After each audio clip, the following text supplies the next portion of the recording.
Hello, SaaS leaders. I trust you're safe. If you're early stage SaaS founder or leader, how do you really churn content? It's difficult because you got limited resources and you got to do a lot more. Let's talk more about it. Hi, this is Joseph from Growthfluence. We are a market research and advisory firm for SaaS companies. We help them land and expand enterprise clients. I'm going to flip my camera. Let's talk a lot about this content and the content mapper. Let's quickly look at the content idea mapper. We use this for the pivot program where we help early stage founders move to $10,000 MRR. Now, very quickly, if you're early stage founder, it's a challenge to produce content because you have limited resources and you also need to be on the creative side of things to do it. How do you do it? It's very simple. You definitely have content because you're interacting with customers, you know how to sell, you know what they want, but the challenge has been it's overwhelming. The other thing is also that we need to consider that customers enjoy content that are easily consumable, and so you want to understand from that point of view. Third idea is most of the time when content is produced, it's only produced for people who are going to immediately convert, and it's never produced for people who are interested in the journey. So in fact, I've seen founders talking about making presentation decks and things like that because those are high conversion content assets out there, but need to also consider people across the funnel. But again, I don't believe in the funnel concept in totality because people don't cascade through each part of the funnel in straightforward way. It's going to be one step forward and probably two steps backward. It's a back and forth, like a wave tossed back and forth. They would come to the point of sale. Again, they want to know a little bit about you, and so there's this whole complexity and ambiguity that exists, and we need to accept that, right? So if you're an early stage founder, don't worry about focusing and spreading yourself too thin, right? So let's quickly understand this content mapper. So you have customers who are cold, customers who are warm. So when I say customers, I mean prospects, and you have customers who are hot as well. Okay, cold, warm, hot, and then once they become your customers and start paying you, they again are hot customers. You have warm customers. You also have cold customers, right? So very simple. Now, the challenge is that seeing this, we think we need different content assets, but I'm going to show you can just use one content format to attack this whole, this whole cycle, right?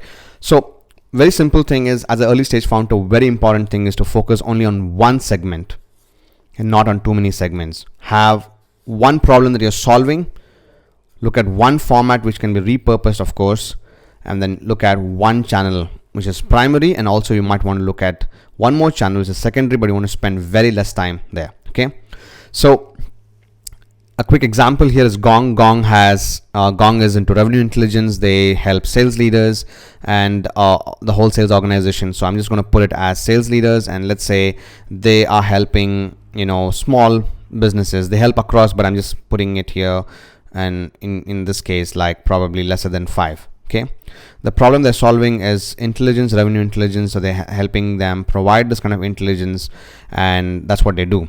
They have a very important and interesting narrative, which is goodbye opinions, hello reality, and all the content forms share this one clear message, which is the problem that they're going to solve. Okay, the primary asset is video, and they are very much on LinkedIn. Of course, Gong is spread all across the place, but if you have to start from scratch, you want to focus on one and one segment, one problem, one asset, and then one. And so I'm going to show you how you repurpose the asset. So let's say you are looking at one asset. You need to look at what you're comfortable doing. Are you an audio guy or a video guy? If you're none of it, I think I would recommend you to actually get somebody who can help you out with that, because in today's day and age, people's attention span is very less, and even I'm trying to do my best to reduce the length of my videos, right? But very simple thing here is that look at it, podcast. Let's say you are somebody who can do audio. You're looking at podcast as your primary way of bringing people in. And what you could do is you can repurpose the content into an audiogram, and then you're able to use the audiogram to draw people to your podcast, and from podcast you're able to bring people to your website, and from the website you're able to bring and get the demos done, right? Now, very quickly, people sign up and then they become your customer. So that is, and they're raving fan. So super awesome. And if they stop using a product or there's a decline in the usage, then you want to put them in the warm category. So I'm going to call them the cat on the wall customers, right?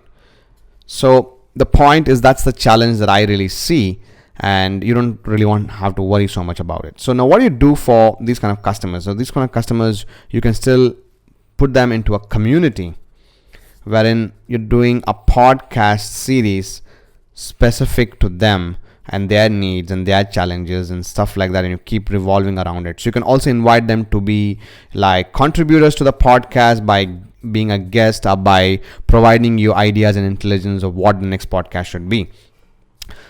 Here, invite them to be content collaborators again for your podcast, and you could probably like also do touch base with them, invite them for strategy meetings, and then when they come for the podcast strategy meetings, you can actually ask them, hey, what's really happening, how can we help you, and probably assign an AE. If they become a cold customer, trust me, the most important metric is to ensure that they are moving from here to here, and which is what is their activity. You want to measure the activity, and you want to just pick up the phone, call them, go meet them if possible, send your best sales guy out there and get this moving here, and probably also send an account executive, the sales guy, so that they can show them use cases to solve and get them back here. Got it? So what are you measuring here? You're measuring the number of listeners, and you're also like measuring if you're sharing it on social media or on LinkedIn, you're measuring how many people are commenting on it, how many people are sharing it, and then you want to move it to podcast, which is again how many subscribers you have, how many listeners you have, to them coming on the website and saying how many visits you have, to the bookings, to again daily active users, and then monthly active users, and then if there's any activity, no activity, and so again daily active users. This is how you map the whole content, put it out together. So don't fret and worry about what should you do from a content point of view. Straightforward and it's easy. Let's keep moving. I trust you're able to understand how this whole content mapping really works, right? So in simple terms, use this and put your whole content together, and I wish you all success. Let's keep working more. That's my 2 cents for the day. Have a great day ahead.